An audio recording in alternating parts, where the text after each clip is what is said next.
Olá, vamos continuar nossos estudos da Gênese, ainda estudando a perda do paraíso.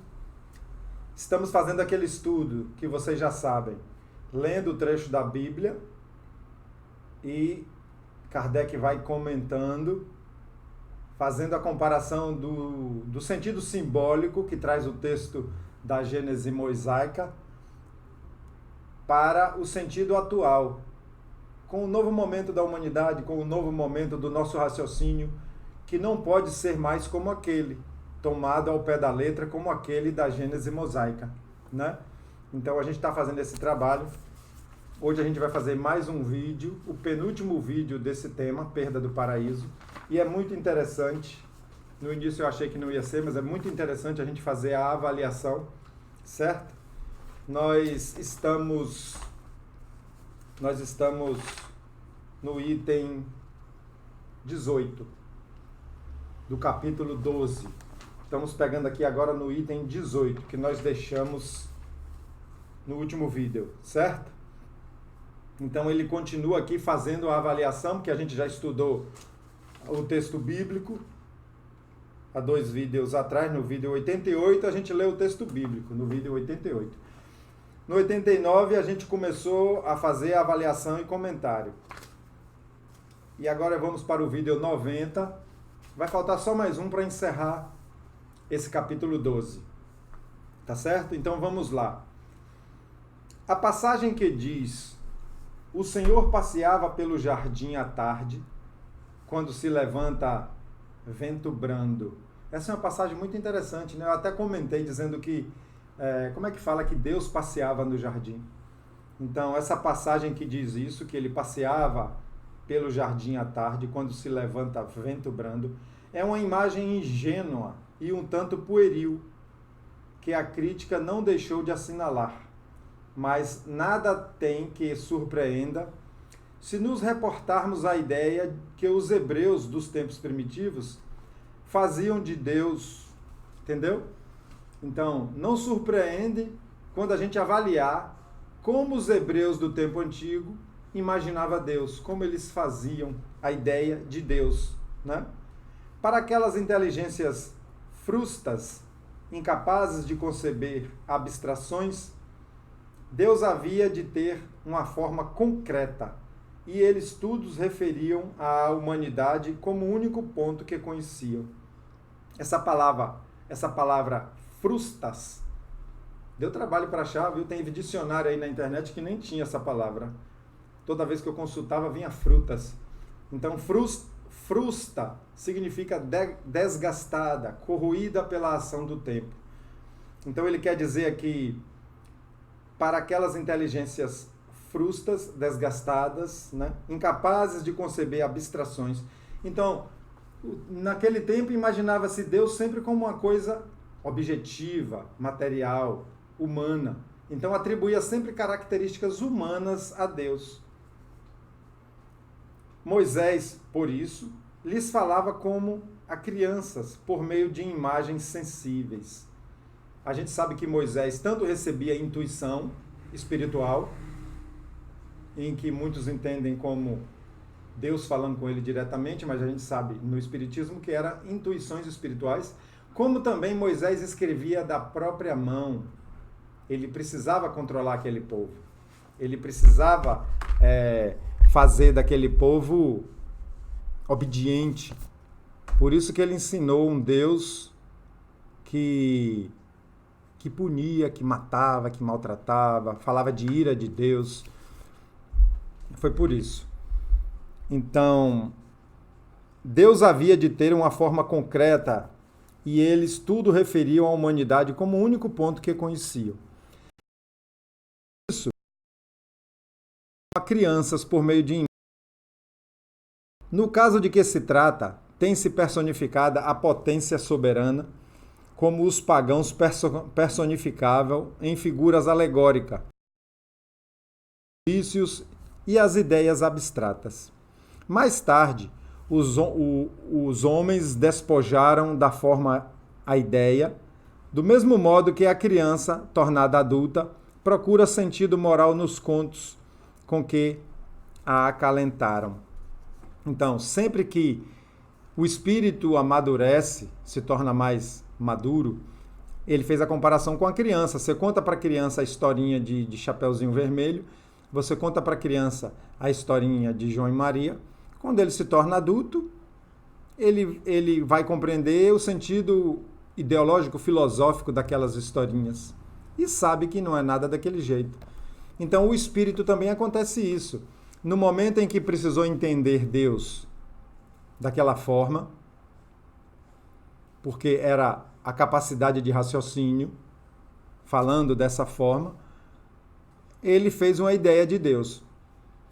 Hoje, pode-se raciocinar o sentido figurado que aqueles textos traziam. E trazem, né?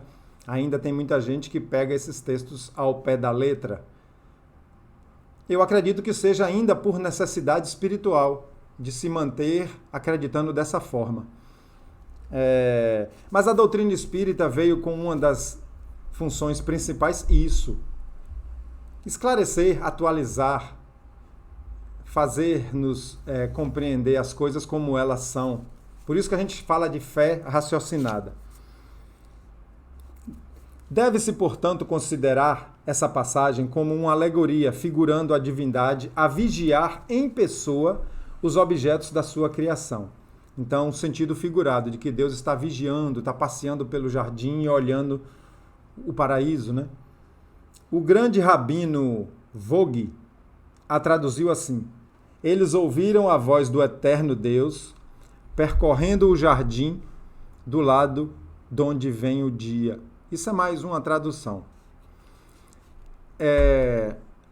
Lá na frente, né, que eu sempre leio o texto antes para olhar no raciocínio, lá na frente, fui sobre esse texto. E a gente vai compreender ele muito legal. Se a falta, quer dizer, o erro de Adão, consistiu literalmente em ter comido um fruto, né, a maçã, se a falta fosse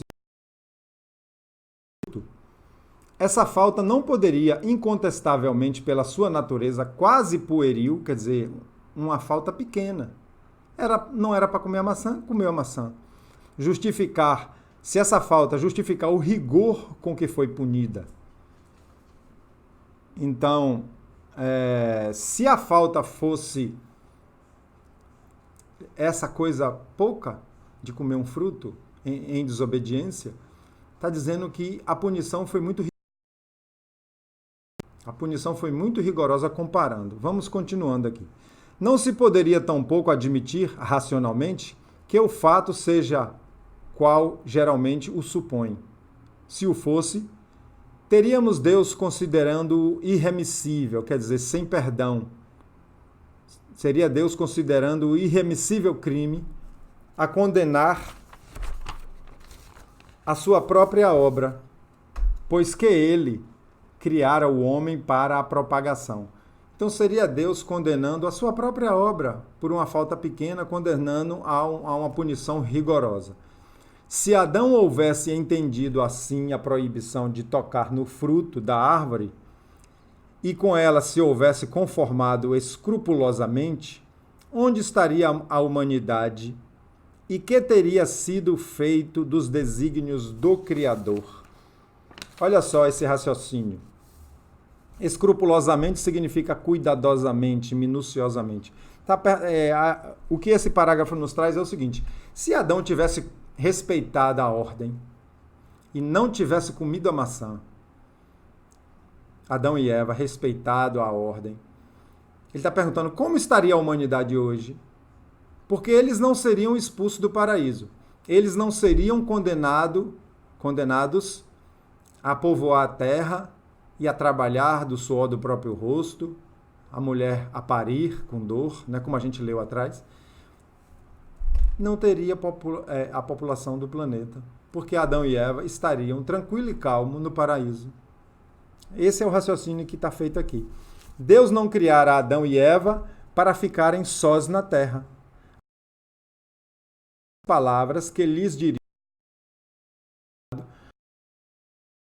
no paraíso terrestre. disse: crescei e multiplicai-vos, enchei a terra e submetei-a ao vosso domínio. Isso aqui está querendo dizer que de uma forma ou de outra, tendo comido a maçã ou não, a ordem já seria povoar a terra. Entenderam? Então, não se pode tomar essa expulsão do paraíso para a terra, para o mundo, como uma punição, pois já estava determinado isso. Talvez esteja mostrando aqui uma incongruência do próprio texto. Isso está em 28. Uma vez que a multiplicação era lei já no paraíso terrenal, a expulsão deles dali não pode ter tido como causa o fato suposto. Que fato suposto? A desobediência. Então está dizendo que a multiplicação era lei, então a expulsão, tirar eles do paraíso, não foi por causa da desobediência. Tirar o casal do bem bom e fazê-los trabalhar e povoar a terra, não pode ter sido por causa da desobediência, porque já estava escrito. Continuemos a entender. O que deu crédito a essa suposição foi o sentimento de vergonha que Adão e Eva manifestaram ante o olhar de Deus e que os levou a se ocultarem. Então está dizendo que isso deu mais crédito a tal suposição da punição. Mas essa própria vergonha é uma figura por comparação. Simboliza a confusão que todo culpado experimenta em presença de quem foi por ele ofendido. Então ele está dizendo que simboliza isso. Esse sentimento que todo agressor, que todo culpado sente frente ao ofendido, frente ao prejudicado, né? E que geralmente isso está associado ao arrependimento e moralmente, né? Então, em definitivo, a falta tão grande que mereceu acarretar a reprovação perpétua de todos os descendentes daquele que a cometeu. Então aqui está a pergunta: que falta foi essa, né? Tão grande que, além de expulsar Adão e Eva do paraíso, fez com que todos os seus descendentes nascessem com o tal pecado original. É a pergunta. Será que apenas comer a maçã? Será que apenas uma desobediência seria essa falta que condenou a humanidade a ter um pecado original, a ser respondido e expiado para sempre? Caim, continuando, Caim, o fratricida é quem mata irmão e irmã. Caim, o fratricida, não foi tratado tão severamente. Caim matou Abel e não foi tratado com tanta punição, com tanto rigor. Nenhum teólogo a pode definir logicamente, porque todos, apegados à letra, giraram dentro de um círculo vicioso. Então são coisas que, se você parar para raciocinar, não tem explicação. Repetindo, tudo vai se esclarecer no fechamento desse capítulo. E é um fechamento muito legal. Sabemos hoje que essa falta, quer dizer, esse erro, não é um ato isolado, pessoal, de um indivíduo, mas que compreende, sob um único fato alegórico, o conjunto das prevaricações de que a humanidade da Terra, ainda imperfeita, pode tornar-se culpada e que se resumem nisso: infração da lei de Deus. Eis porque o homem, simbolizando a humanidade, tem por símbolo um ato de desobediência. As prevaricações da humanidade, prevaricações é infrações, descumprimento do que foi designado, descumprimento de uma obrigação, é uma prevaricação. Então está dizendo que o problema não é comer.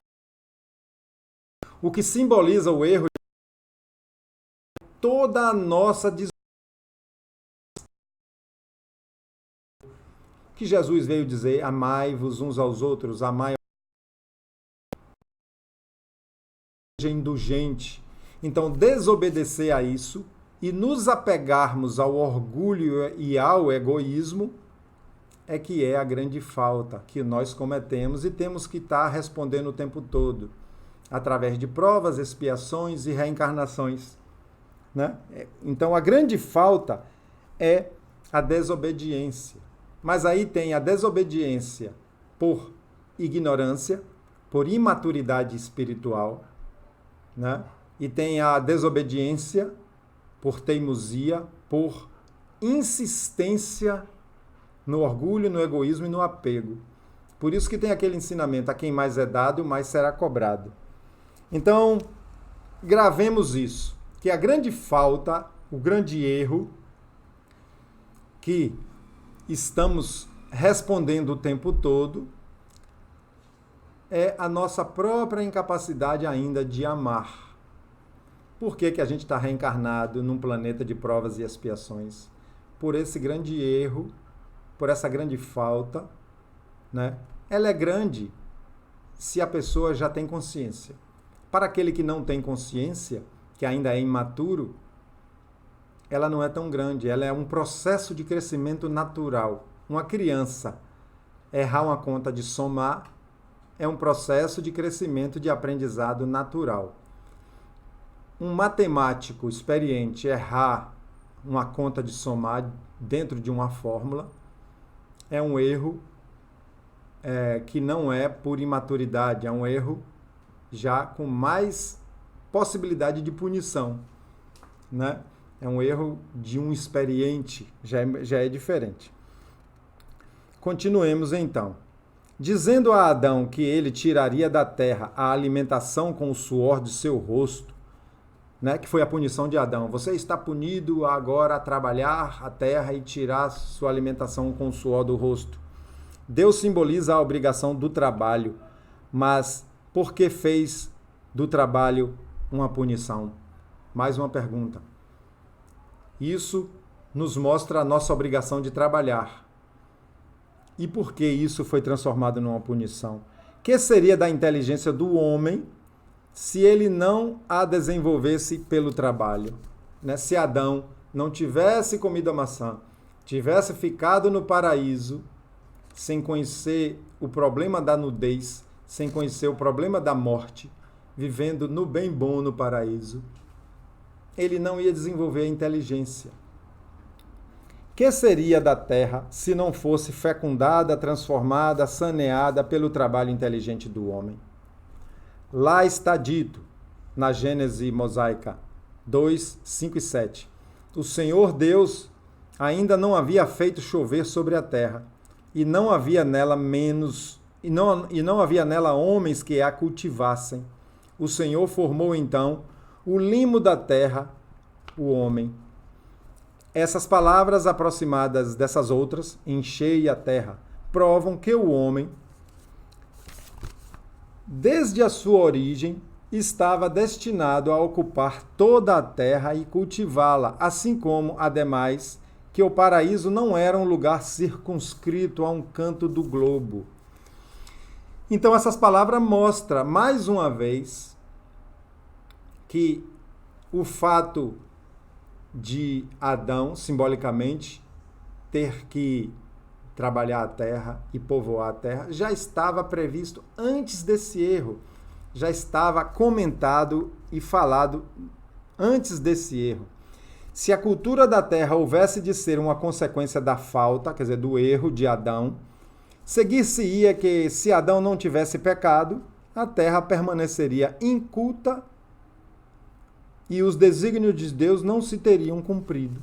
Então, tudo aquilo que tinha dito antes não teria acontecido, né? E eu botei aqui uma observação, mostra a incoerência da expulsão e do castigo, né? A expulsão de Adão e o castigo, se desconsiderarmos a pluralidade das existências. Lá na frente, com a pluralidade das existências, a reencarnação, tudo isso vai ganhar sentido. Por isso que eu falei que tem um fim legal. Tudo vai ganhar sentido quando ele encaixar as explicações. Mas se fosse uma vida só, tudo isso perderia o sentido.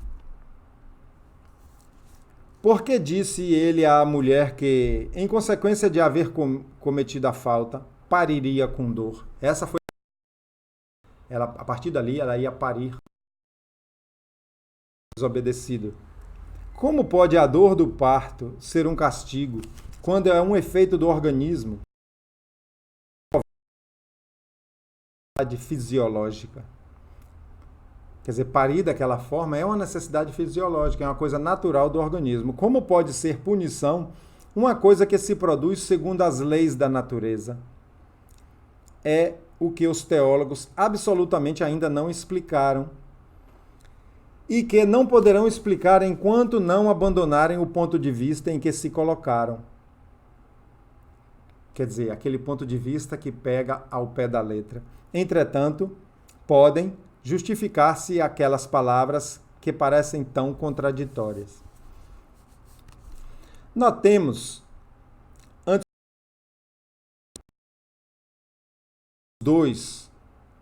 as almas de Adão e Eva tivessem vindo do nada, como ainda se ensina, eles haviam de ser bisonhos em todas as coisas.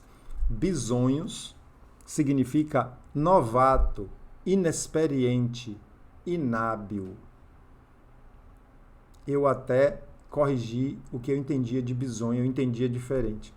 Mas bisonho é apenas um inexperiente, um inábil, um novato. Certo? Então,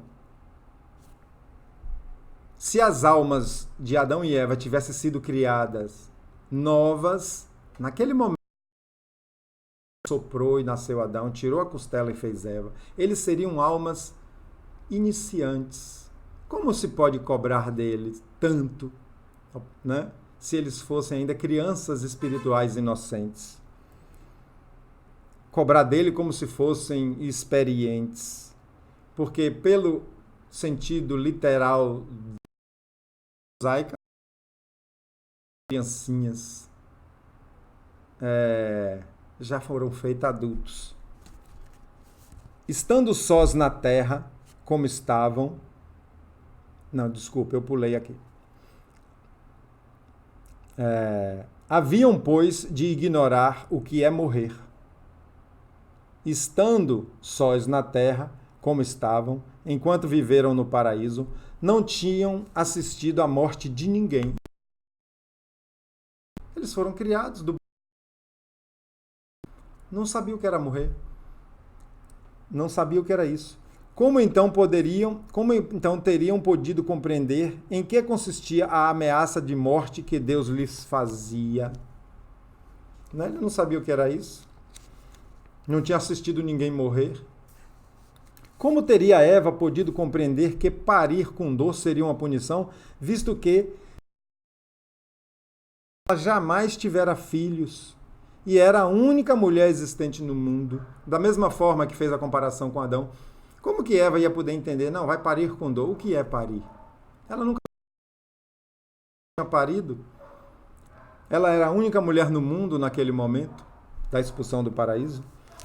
Nenhum sentido, portanto, deviam ter para Eva, para Adão e Eva, as palavras de Deus. Ele está fazendo uma avaliação para quem toma ao pé da letra esses textos, né? Mal surgidos do nada, eles não podiam saber como nem por que haviam surgido dali. Não podiam compreender nem o Criador, nem o motivo da proibição que lhes era feita. Como ele falou, já que eles eram inexperientes, ainda novatos em tudo isso, sem nenhuma experiência das condições da vida, pecaram como crianças que agem sem discernimento,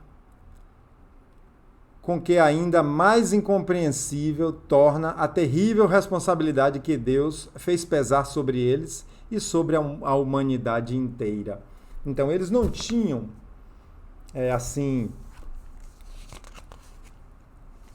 justiça para uma punição tão grave, né? Eles não tinham uma lógica para se punir com tanta gravidade.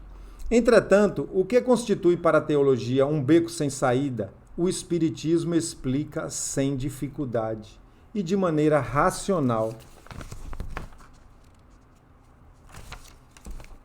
Explica sem dificuldade e de maneira racional, pela anterioridade da alma e pela pluralidade das existências, lei sem a qual tudo é mistério e anomalia na vida do homem. Tudo seria. Admitamos que Adão e Eva, tudo logo se justifica. Considerar a reencarnação, considerar agora a pluralidade das existências. Deus não lhe fala como crianças, mas como seres em estado de o compreenderem e que o compreendem. Prova evidente de que ambos trazem aquisições anteriormente realizadas. Não são almas bizonhas, inexperientes, cobrados por expiações e provas. Uma criancinha pequenininha, às vezes, já passa ali por uma expiação e uma prova.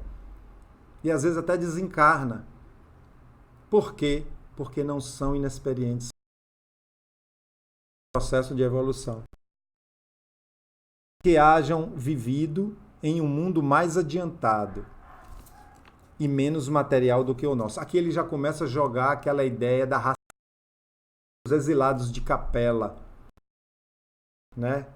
Uma comunidade, a geração daquele planeta foram exilados a reencarnar na Terra, expulsos de lá, né? Expulsos do paraíso. Considerando um planeta mais evoluído como um paraíso, eles foram expulsos do bem bom, que era o planeta lá. Agora, trabalhar pelo suor do rosto, trabalhar com o suor do rosto pela lei. Não precisa. Agora iria parir com dor, que lá naquele planeta evoluído já não tinha isso. Olha só a coisa se encaixando.